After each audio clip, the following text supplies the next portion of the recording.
बावधनकरांचा लक्षा पडला. वैभव नलावडे,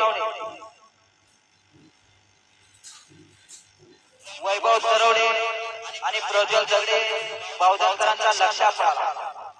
यांच्याकडून दादासाठी 500 आणि समोरच्या टक्क्याला 500 नाव आहे. गाड्या सुटल्या सेमीफायनल या मैदानातला 6 सुटला आणि 6 मध्ये सुंदर अशी